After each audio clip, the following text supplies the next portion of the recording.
Welcome to Grant's Rock Warehouse, and tonight I want to welcome George Lamie to the show. He is back, and we are going to talk about the band Living Colour. We're doing a career retrospective, so join the ride, leave some comments, enjoy the show. Here we go. Grant is changing the world one track at a time on Grant's Rock Warehouse. Welcome to Grant's Rock Warehouse, and tonight I want to welcome George Lamie back to the channel. Tonight we are looking at the band Living Colour. This band started out in 1984, formed by the guitar player Vernon Reid. We've got the original lineup included Reid, vocalist Corey Glover, drummer Will Calhoun, and bassist Muzz Skillings. And I want to say before we start that they were on the 80s cruise hasn't even been a year ago, but last March. And that they just absolutely killed, George. Yeah, absolutely killed. And they were playing like outside by the pool, and Corey was like sitting with the gas and pulling up, chairs, sitting next to people. It was like, he was very entertaining, but the band was top notch. But if you haven't heard these guys, they're like a blend of like metal, funk, jazz, hip hop, punk, alternative. I'm not even sure how to classify these guys. But I'm sure George can. But George is here. We're going to go through the catalog, do a ranking the best we can, and just talk about the band. And hopefully the goal here, as always in the warehouse, is to turn you on to stuff. So, George, welcome to the show.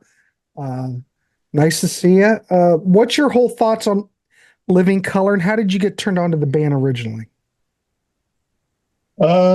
I was at a friend's house, and he had a Guitar Player magazine on his coffee table, and it was a cover story on Reid, and it said "Burnin', Burnin'," and there was a plexi disc in there, and so I'm reading the article, and they're talking about how they compared him to John McLaughlin in terms of speed and unusual note choices. So, and it was a rock band, a black rock band, so that was like, none of it made sense to me, but made a point to get my ears on the radio tune, which is Cult of Personality, and I was convinced that I needed to get the record.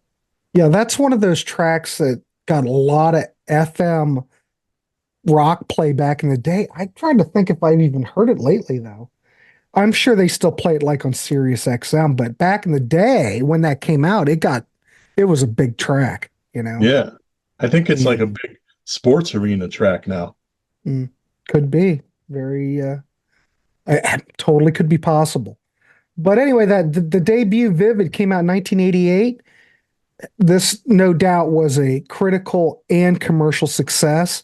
You mentioned Cult of Personality. That won a Grammy Award for Best Hard Rock Performance. I think, and that was in like 1990, I think. But the album went double platinum. I don't think that they ever quite reached that height, but you have Vivid is a big record. We could rank them. We could rank it. We'll get there. We're going to keep it loose tonight, ladies and gentlemen, and just talk about it. So what's your thoughts on the whole debut album, Vivid? Even from the moment one until now, I've always loved it. I like the breadth of the compositions on there. Like you mentioned, there's a bunch of touches on a bunch of different genres. That appealed to me from the get-go. It still does, because I like pretty much all the associated genres. Funk, I like metal, there's hard rock on here. They touch on a lot of stuff, and I liked all of it. Cult of Personality, that a lot of people don't know they really went on after that. That's how big that was, and then they just kind of fell off. This had a lot of push behind it. They were pushed by Mick Jagger. There was a connection there. They toured with the Stones and Guns N' Roses for this tour cycle. So the video, like you said, was everywhere. So this was like big, big, big. And then when you get off of this, it's like, where did they go for a lot of people? Not for me, but, Right. Because like I said, they never achieved that quite the same success. But, Cult of Personality, come on. That's a classic. It's a great tune. One of those things where a lot of times the radio tune is not good, Mhm. like one of the best. It's not my favorite on here. I put it probably fourth, but it's not one of those stinker radio tunes, and then the deep cuts are good. It's a good tune. Right. Funny Vibe is one of the old tracks that they used to play in the clubs. That's like a proggy intro, and then it goes into the heavy funk part. That's my favorite track on the album. Yeah, that also received quite a bit of airplay. Yeah, I But think it's Middleman's another good track, I think. yes. Glamour That's Boys. Yeah, Glamour Boys was another single. I remember seeing them play that on Arsenio Hall show. Yeah, but it's a great record. I don't think there's really, I mean, for me, if I'm going to rank them, this is probably my number one. Because think about it, with a lot of these bands, a lot of these acts, they have their whole career to make that first album. And Yes. I'm not trying to take away from anything else, but I would have to say with this record, I think I mean, if you got one album by them, this is the one you have to get. If you're a completist, you're going to need all of it because each one has something to offer. And that's really why we're here talking about it because, I saw them on the 80s cruise, but now they're considered like I don't want to say a nostalgia act, but yeah, they're playing cruise ships. Yeah. Um, and that's great because that's a good gig. I have no problems with that. But I think this is one of those bands that we need to take a look at again. And hence, this is why George is here. He's a big fan. So, we're going to talk about it a bit and maybe we can turn you on to it. So, the next record, we had a little bit of a break. You want to talk about that? Yeah. Obviously, with this record, Vivid doing so well, they toured a lot. Hmm. And they get back into the studio in the fall of 90, they put out Time's Up. Um, More ambitious record to me, trying to do more stuff. For me, this is my favorite record. This is the one I go to. As I appreciate all the things they're doing on here. Title track is bordering on thrash. You got New Jack theme, which brings in programming. That's my favorite song, New Jack theme. The big radio hit was probably Love Rears Its Ugly Head, which is another different kind of song, kind of a humorous take on being locked into a relationship you're not sure if you're into. Type was the first single. And that might be, for me, it's a better song than Cult of Personality, but it might be why this didn't take hold because a lot of people didn't even know it came out or didn't know it was them. You talk to a lot of people now, they're like, what happened to Living Color after Cult of Personality? Didn't even know. There was a video Yeah. for it and everything. It just didn't take hold. Well, that song, I must say, is a lot more aggressive sounding than Yeah, it was maybe I too mean, heavy. well, it's not a different band, but it's a different approach. Yeah. And, if you have a big hit with Cult of Personality, a lot of these people that listen to this stuff, they want another one of those. Mm, And Living Color really didn't do that. They're kind of doing what they want to do. yes. Um, but yeah, uh, Type was the lead single. Uh, well, we do have to mention this. The track Elvis is Dead. We do have an appearance by Little Richard on it, Yeah. which is cool. I love Little Richard. Don't get me wrong. I'm just saying. But yeah, Little Richard's making an appearance. You mentioned Love Rears Its Ugly Head. That's one of those tracks that they played a lot live. It's like That probably got played more than Type. yeah, probably. But that's a great track. This is Life. We're going back to the funk. The thing is about this band, it's hard to really pigeonhole them into any certain genre because they have so many different genres encapsulated in the band. So you were mentioning that you like Time's Up better than Vivid. So Yes. I mean, we'll kind of look at it at the end. Let's just keep going. What's next after? Well, they did put out an EP in 91. I guess we Yeah. could talk about that. What's your thoughts on Biscuits. that? I don't think it's essential. It's your typical couple of B-sides, couple of covers. And then if you get the import version, there's some live tracks. It's one of those. Money Talks is a good B-side off of it, but honestly, I don't think it's essential. I think it's one of those EPs because they were, this was released coincided the Lollapalooza tour. So this could be one of those keep the band relevant, keep them current. They're going out on tour. But I mean, this is 91, not 1990, but it gives the audience something, it gives the fans something. I get it. Nothing wrong with that. Yeah, I think it's fine. I don't think it's necessary. Um, by 93, they put out Stain, got released June 1st of 93. Now, the previous record got up to number 13, uh, which is fine because the first album came out, got up to number 6. The second one got up to 13. This one got up to 26. So they're kind of, it could be, why is that? Because this is a good record too. Um, Taste change. I don't know. There could be a lot happening between 1988 and 93. I don't know. I'm assuming that. But still, if you reach number 26 on the charts, I don't think that that's anything to, poo-poo. I think that's fine. What's your thoughts on this record? I figure I'm gonna chalk the lesser interest up into the scene. By Hmm. 93, grunge is all the rage, and they're not grunge in any way. I mean, I guess you could draw some similarities in the heaviness between them and somebody like Alice in Chains, but in general, no. For me, it starts off with bangers. Go Away, Ignorance is Bliss is kind of a funky one. Leave It Alone was the single. Again, another really good single. It's not like a crappy radio song, it's something No. you can be proud It's of. pretty heavy, a little bit Yeah. more industrial, I'd say. They were not a band that released their ballad to FM, That was like a Well, big thing back then. They didn't mm, do that.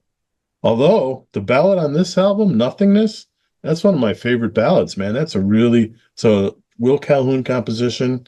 He's a Berkeley trained. He graduated from Berkeley with honors. He's a really good musician. He wrote Nothingness. To me, that's a really good ballad.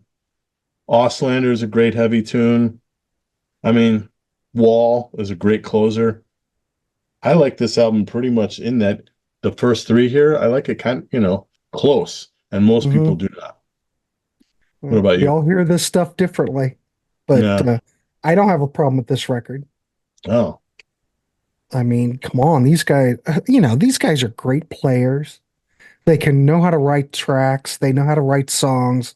They know what they're doing. You know, grunge, and I agree with you 100% on that because we are really in the grunge era now, yeah. and these guys don't fit into that genre. Uh, Things change, but still, these guys didn't give up. They kept going. So we're going, well, kinda. 93 was when this came out. The next album, what's your thoughts? Well, I don't think there was any EPs in between there, were there? we forgot to mention too that Oh, go ahead. after Time's Up, Muzz Skillings left, musical Mhm. differences, and then Doug Wimbish is the bass player on this, so that he brings a different flavor. We should probably mention that. Well, let me ask you this while we're talking about it. Do you like what he brought to the band? I do. I mean, I like Muzz too. I didn't think it was like a huge improvement or anything, but he did have a different feel to him, so I appreciated it. And it Mhm. may play into the way Stain sounds. Well, it could be, but a lot of bands they get some new blood in it and it kind of reinvigorates them. So Yeah, that might be the case. I don't know. I'm just assuming, but I like what I'm hearing. So I wanted to make sure we put it in because after this yeah. album, they break up. 94, they Mhm. break up. They put out a greatest hits album that had the four songs that they were working on. They were working on a fourth album and they just weren't getting along in the studio. So they decided to pack it in. So they put those songs out on a greatest hits album and they go away and they don't come back till 2003 with the album. Okay. What's it called? Kaleidoscope. Kaleidoscope. Yeah. Yeah. Well, let me ask you this since you touched on the greatest hits record. Now, like we're always talking music here in the warehouse and trying to turn you on to stuff. If you're someone looking to get into the band, how do you feel that greatest hits album is?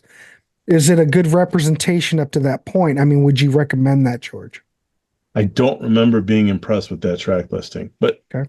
in all fairness, I'm not usually that guy that says Well, this is a, you I'm not a know, greatest hits guy, but no. it might be a greatest hits. I've never dived into it, but it's out there for anybody who wants to I take a think they listen. had two of them, but yeah, I don't think either one of them really hit all the high notes, you know? Yeah. Well, anyway, we got Kaleidoscope in 2003, came out October of that year. Uh, there was a big span with nothing from the band, obviously, and that Yeah. this did not chart, but it got good reviews. It did get that, but no one bought it. What's your thoughts on this record, George? Well, I liked it at the time, but I'm doing a re-listen, for this, and I find myself being pretty annoyed with the production on this record. Mm-hmm. I think this is the first one that's self-produced. The three in the 90s were all done by, real producers. Sometimes when you put these guys in charge, I think they have a little too much fun with the knob twiddling and all this stuff. Mm-hmm. There's a lot of this that just doesn't sound like four guys in a room. It sounds like, Oh, putting stuff on it, turning it so it sounds like someone's in the bathroom. I mean, it's just too cute. And I find it it gets in the way of me enjoying it. The songs where the production is clean and mm-hmm. normal, like Flying, the ballad, these guys made a ballad about a guy that jumps off the trade center when the buildings are coming down. That doesn't sound like something that is a good topic, but a lot people love this song. Well, Of the tracks from this album, that's one song that lives on. It's been on the DVDs and stuff. mm-hmm. It's a real nice tune, and that's got it's one of the songs on here with clean production. And some of these other tunes, it's just too much muck, and it kind of bothers me. And I think it's too long too. There's like 15 songs on this. It's like, I don't know. It seems like there was a lot of songs pent up from being away for a while, and they wanted to just dump a bunch of stuff on you. Well, It's a little, they had time to write. I give them that, but yeah, production's unfocused. changed. This does sound like it's got everything and the kitchen sink on here. It's not quite as clean as what came before. I want to Yeah, ask you this though, because I'm not exactly sure. Why did they? Of course, we know why they broke up, but why did they reform? I Do you know believe. that? I think I read that they did a like an industry gig, some kind of reunion label thing, Hmm. kind of a throw together, and the feeling was there again, So they're like, "Oh, let's do this again," kind of a thing. Yeah. So yeah, if I was going to recommend it, I don't think I would have anybody start at this record. If No. you start at the first, second album, I think, and then venture out from there, maybe you might like it, but I wouldn't start here. Uh, Do you see a divide with the '90s albums and the 2000s albums? well, yeah, because it's a big break.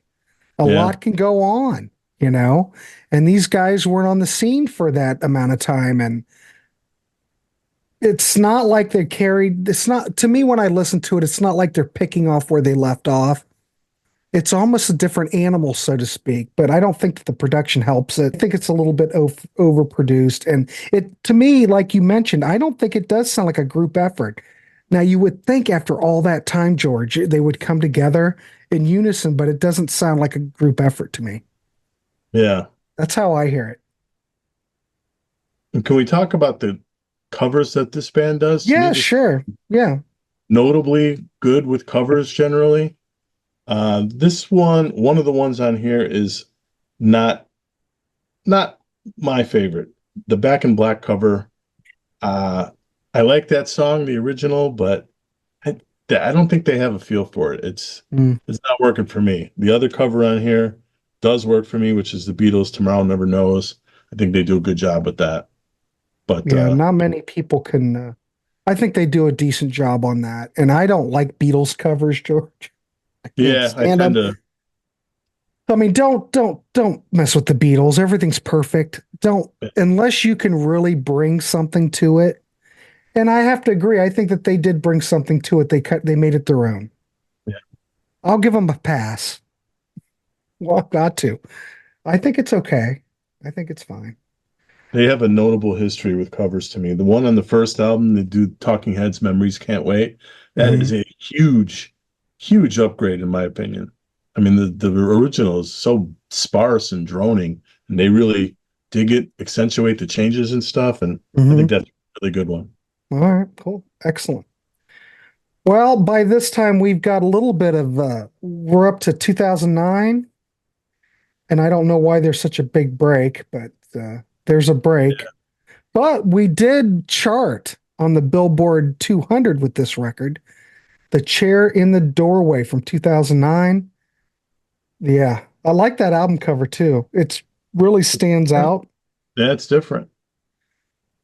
but it's quite different from what they had before. But like I said, this reached 159 on the Billboard chart, so that's a good sign. Lead single is Behind the Sun, kind of reflects on their career. How do you look at this record? I like this one. Uh, Spoiler alert, this is my favorite of the 2003. I Okay. think this is the closest thing to Old Living Color.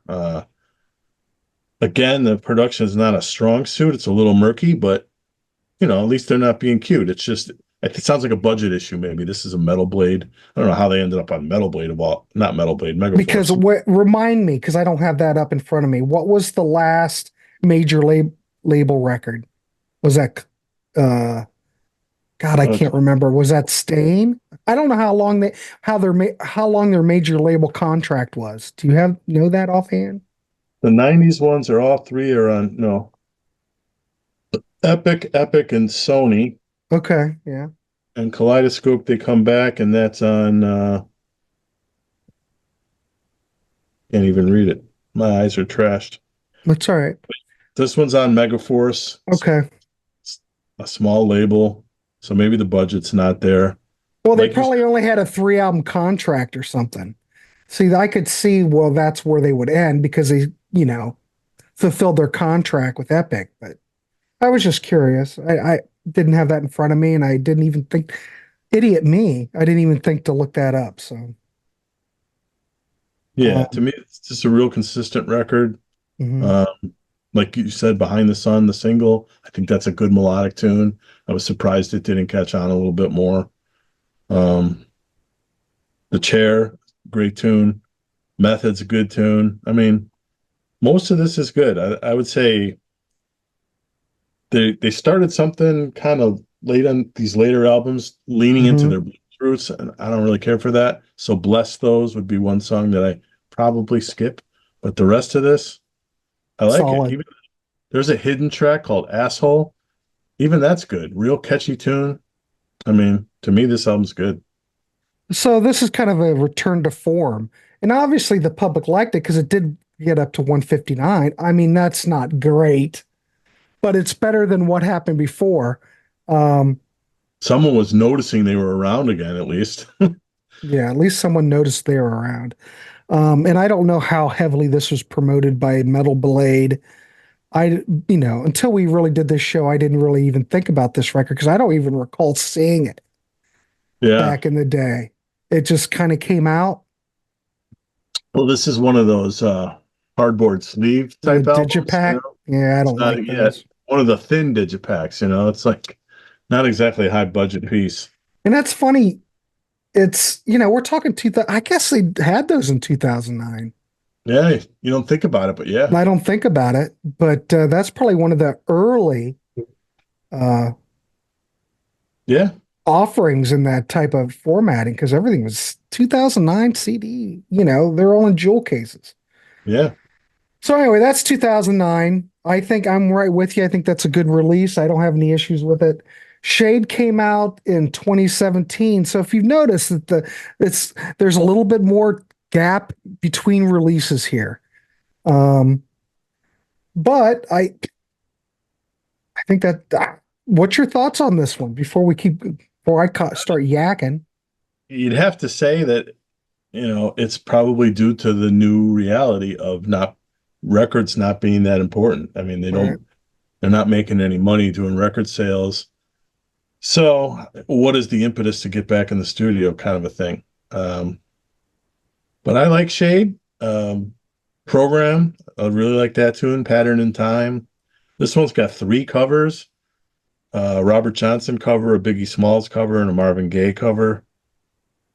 I would say the Marvin Gaye cover is the best of the 3. Um, Again, this has a couple bluesy numbers that I don't care for. Who's That and Preaching Blues.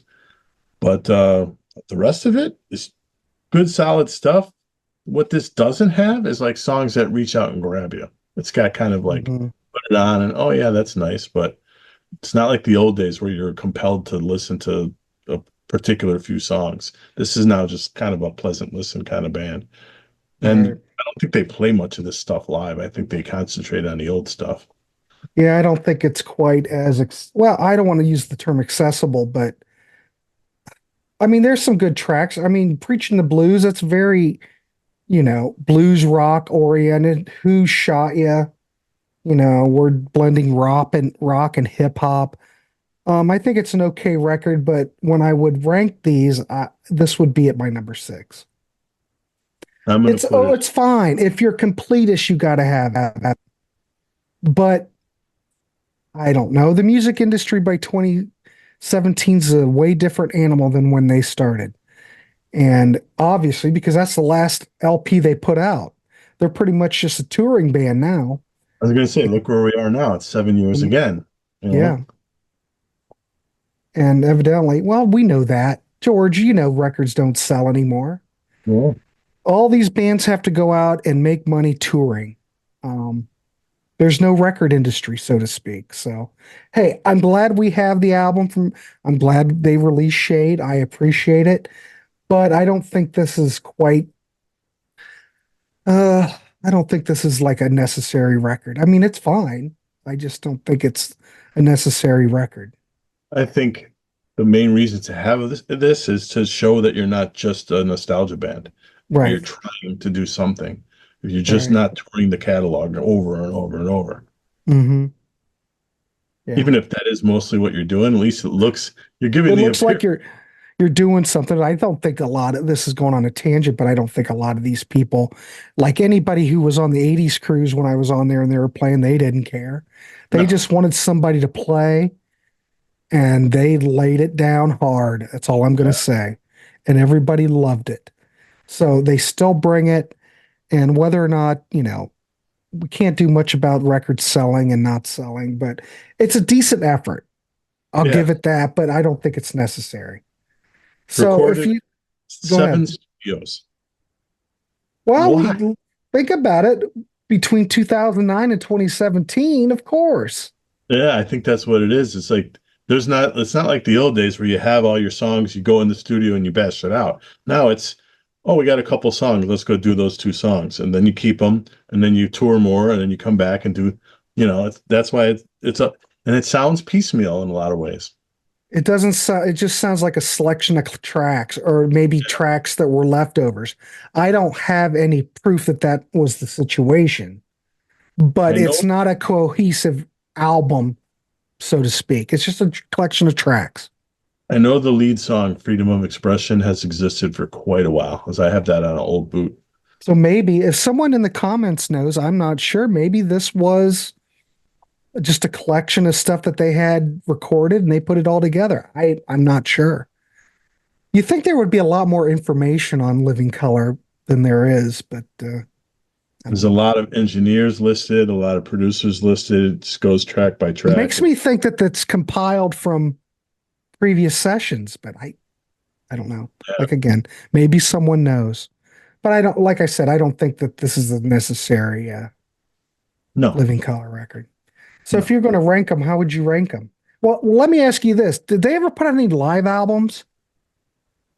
Not in time. Well, yes, they did. They had one called Dread. Hmm. That was a Japanese only. When it came out, at least, I think it may still just be a Japanese only. Okay. That's it's 2 different gigs, partially recorded here actually. And that is recommended by me. That's from the Stain tour. And then they have a couple archival ones, one from CBGB's in the late 80s, and then some other industry gig type one. But yeah, they're out there. Yeah. And they got a couple DVDs too that are separate gigs. Yeah. And I already said that they were, or at least on that cruise, man, they were bringing it, and Yeah. everybody loved them. They were I just a saw lot of fun, and all yeah, three tours in the 90s, and all three shows were smoking. yeah. But that's how we look at it. We're just trying to turn you onto this stuff. So if you were going to do like well, I'm assuming, I'm not taking it for granted, but we're probably on the same page. Um, I would probably put Shade. I mean, it didn't get much of attention. I'd put that at probably six. I don't know. How would you rank them? I don't want to. I'll do Kaleidoscope at 6. I don't recommend that album. Shade at Okay. 5, recommended with reservations. Mm-hmm. Chair in the Doorway at 4, recommended. Stain at 3, Vivid at 2, and Time's Up at 1. Yeah, those Yeah. three essential. Yeah, I would say I agree 100% with Kaleidoscope. That would be six, and then I would go Shade, and then Chair in the Doorway. Then I think I would go Stain, Time's Up, and then Vivid.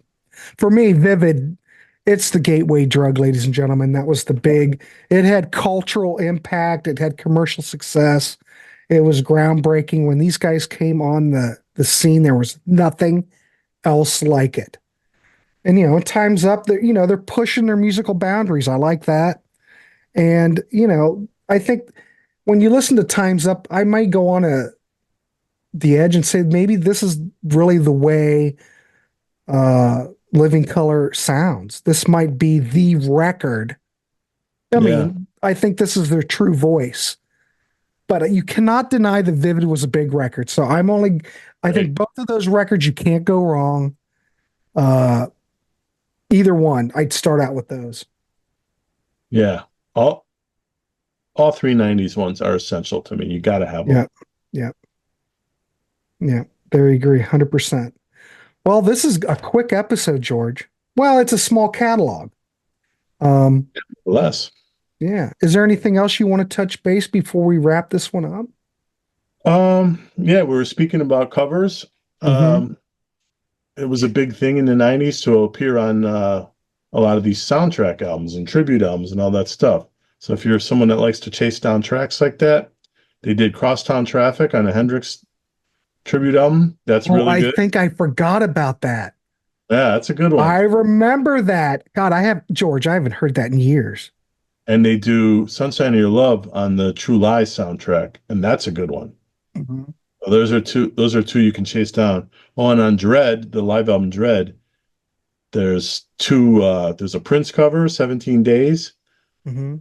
and I forget the other song's not a cover, it's just an unreleased track. But yeah, those are some of the more obscure covers that they've done that are cool. Yeah. God, I hadn't thought about that Hendrix track for years. But if I remember correctly, that did get some radio airplay. I, Yeah, God, very little, but that's where I heard it originally. So I totally forgot about that. that's a good one. But yeah, it's a good one. I remember, oh, wow, these guys can, if anybody can do it, Hendrix is another one of those artists. I don't think you can really do a cover of Jimmy, but these guys were able to pull it off. Yeah, So everybody out there watching this, you might want to go check that out. I'm going to go check it out again because I haven't heard it in years. But yeah, but hey, this catalog's worth venturing into. George and I would like to hear what you have to say in the comments. We will check out the comments and hey, give us your ranking. Tell us what you think about these individual records. Tell us what you think about In Living Color. I just call them In Living Color. You saw that. Uh, well, I can't. It's hard not to. In Living Color, and let us know what you think. We want to hear from you. So that if you haven't, was that was a lawsuit back then. They sued. Living I'm Color sued or In Living Color, the trying to remember who was the suer and who was the. I think the band was the suer, and uh, the show was the suee. If I remember right. yeah, I don't remember. God, I don't remember. But But they yeah, still call In Living Color In Living Color. I don't know if it was settled or yeah, what I would have to happened. imagine. Yeah. Again, if anybody knows about that, please let us know in the comments. We have so many questions. You think we would know, but we don't know at all. We're just here talking music, ladies and gentlemen. So, all right, George, I don't think I have anything more to add, unless you do. All right, let's wrap this dog up. I want to thank George Lamie. I want to thank everybody tuning in. Please like, subscribe. What is next in the warehouse? I God only probably this. I keep saying that. Actually, I do think this is next. But we're always talking music. Listening parties on Sunday. All kinds of stuff coming up. Contrarians live chat, if I can get this up, is coming back. It's coming back on Wednesdays again. Martin is up and running again, so his mic works. We shouldn't have any more issues, everybody. So the live chat and the Contrarians is coming back. Anyway, George, thanks for coming on. I hope we can do some more stuff. We need to talk a little bit more. And this was what a great band to talk about, because who else is talking about Living Color? Well, we are in the warehouse. I'd like to thank super viewer Gary Joyce for the suggestion on this one. Okay. Gary Joyce, we love Gary. Yep. So there you go. Gary's the man, and I'm sure he'll make a comment. So, all right, everybody, have a good week. Have a good weekend whenever you're watching this, and George and I'll be back with something else. All right, everybody, have a good one.